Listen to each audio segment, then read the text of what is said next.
Did Doji Gomez just defeat the Lin Kuei in Phineas and Ferb's backyard using nothing but banana peels as weapons? No. But the power ninjas do share a lot of similarities with the Lin Kuei, which I think are worth discussing. Firstly, design-wise, the lead ninja does look an awful lot like the 95 version movie of Sub-Zero, and that's specifically meant to I believe it's meant to be the Bi-Han version, who was killed during the first Mortal Kombat game canonically, and became Noob Saibot the Black Ninja, who was a hidden boss fight in Mortal Kombat 2, and actually grew to expand upon to be resurrected Bi-Han, but there was still Sub-Zero needed for the game because he was a popular character. People liked the ninjas. So, his younger brother, a guy called Kuai Liang, became the new Sub-Zero, and in between MK2 and 3, got a scar over his right eye, which is also present in the design. And the design itself, looking at the costume, it looks like a version of Sub-Zero. It looks like a version of Sub-Zero with some rock Liefeld thrown in because of all the bloody straps all over it, which, yeah, like Rob Liefeld added to everything, presumably either for more detail. It was for more detail, observer design as hell, but still. The design also does look like an ultimate version of the 95 movie, which is a good movie, it's a very fun movie, so that's not a bad thing. But similarities don't just stop at the design, it also comes to the technology. And that's like these power ninjas do clearly have a love of technology and embrace it to an extent that they use it a lot. The Lin Kuei also embrace technology probably more so than any other faction. Maybe special forces because they used portals and all that military stuff, but the furthest they went with body modifications was Jax's arms, and that was out of necessity because they were torn off by Ermac. All those sleeves. Or Katara did it. No, it was Goro did it, wasn't it? Or maybe it was Sub-Zero. It's changes. The most consistent thing about Mortal Kombat lore is the fact Liu Kang beat Shang Tsung in the first game using a flying kick. That's the most consistent part of the lore, ladies and gentlemen. A single move.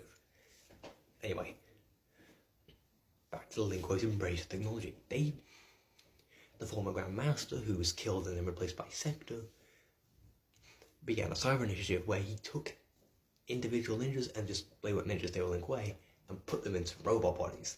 This eventually led to the character Triborg, who was just put in presumably because they couldn't decide which cyber Lin Kuei they wanted to put to MKX. They just went, put all 4 of them, because he's actually got 4. If you press up 3 times you get Cyber Sub-Zero, who's pictured here, because in the first reboot timeline, Raiden saved Smoke, the Grey Ninja, from being cyberized, so Sub-Zero got his fate instead.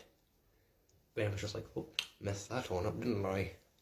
But it allowed Smoke to keep free will until he was resurrected as a Revenant by Quan Chi, because Smoke having free will for more than one game is apparently illegal. It's genuinely ridiculous, but still.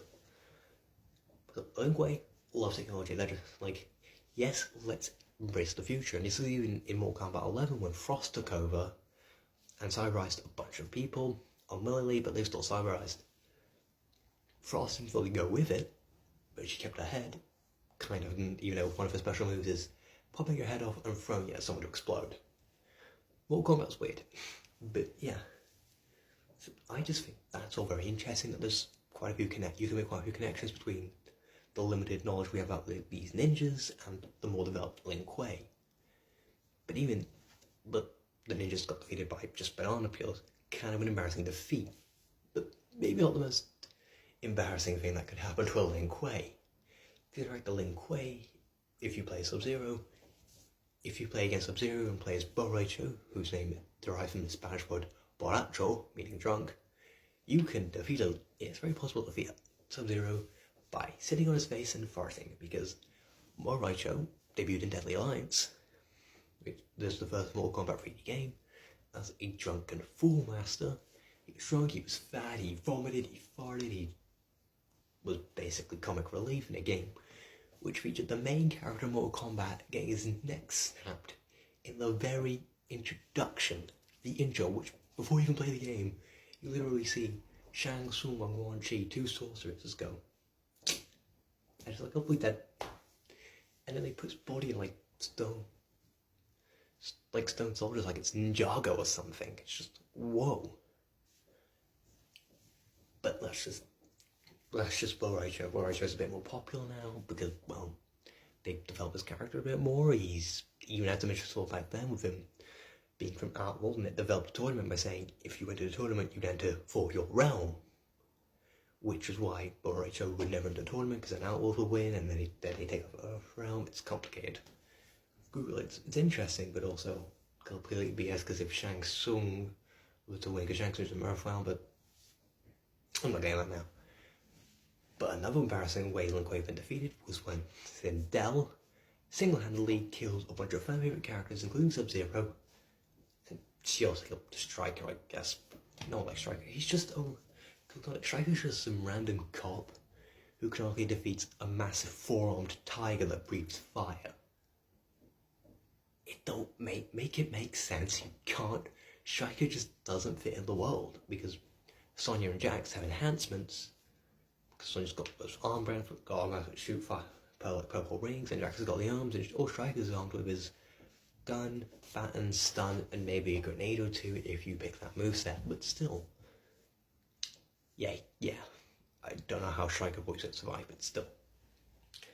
I just thought it was interesting that these minute bad guys from Phineas and Ferb short, featuring a celebrity, have so many connections. You can connect with Lin Kuei quite easily. But of course, there's the one problem there, and that's like they're ninjas. And if you don't know, the Lin Kuei are Chinese, so they can't be ninjas. But even then, Sub-Zero's original sprite was called the Ninja Sprite because it was a ninja costume. Now, it wasn't blue because the original Mortal Kombat sprites were real people who were shot on a blue screen. So the costumes should be red. At least the ones that had to be different colours. Because red contrasts against this against the blue quite nicely. So technically, Ermac, the Red Ninja, is what the original costume would look like, and even Scarlet, who's referred to as the Red Ninja, who was based off a sprite glitch where Katana would be red. Those are what the original costumes would look like. Behind the scenes of Mortal Kombat's fascinating, but yeah. I just figured, I just loved the fact I could connect Phineas and Ferb, one of my childhood favourite franchises, to a fighting game I really love. Not my favourite fighting game. My favourite game would probably be Giga Bash, which is like kaiju fighting. I'm told if you like the 3D Godzilla fighting games, you'd like this. And then connected to another celebrities as you go, so who I'm a fan of. So that's just really neat that I can combine like so much. It's like a pentagram. It's like a Penn diagram, not a pentagram. That's Quan Chi's business, not Shang Tsung, because Shang Tsung. Mortal Kombat lore is confusing. TLDR. There's like 5-hour videos about this. Anyway, that's all for now. I'll see you in the next one. Good. Bye. Don't forget to follow, like, share, follow, subscribe, and I'll see you in the next one. Bye bye.